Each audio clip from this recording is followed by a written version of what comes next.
નમસ્કાર સર, હું બેંકમાંથી બોલું છું. હા બોલો સાહેબ. જે તમે 3 ચેક નાખ્યા ને એ 3 ચેક તમારા બાઉન્સ થયા છે, એટલે તમારે 3 હપ્તા ભરવાના રહેશે. અલ્યા સાહેબ શેના હપ્તા ભરવા? અહીંયા મારી પાસે કઈ હોવું જોઈએ ને. એક તો વાહન હાલતું નથી ને ઉપરથી ડીઝલ મળતું નથી. મારે ભરી જ દેવા છે. જો તમે ટાઈમ હપ્તા નહીં ભરો અને રેગ્યુલર હપ્તા નહીં ભરો તો તમારી માથે કાયદેસરની કાર્યવાહી કરવામાં આવશે. એ કરી નાખો કાર્યવાહી, જાઓ. મારે ભરી જ દેવા છે. 3 ને 4 હપ્તા ભરવા મારી પાસે કઈ હોવું જોઈએ ને. તમારે તો કેવું છે? સાહેબ, તમે શાંતિથી વાત કરો. શાંતિ હું? મારે શાંતિ હારે વાત નથી કરવી. સાહેબ, તમે નમ્રતાથી વાત કરો. આ નમ્રતા કોની છે? એને હારે નથી વાત કરવી. સાહેબ, તમે સભ્યતાથી વાત કરો.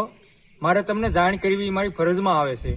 એ મારે શાંતિ હારે વાત નથી કરવી, નમ્રતા હારે વાત નથી કરવી અને સભ્યતા હારે વાત નથી કરવી.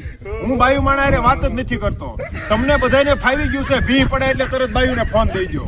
મૂકો ફોન. कैसे कैसे लोग रहते हैं यार यहाँ पर। साला तो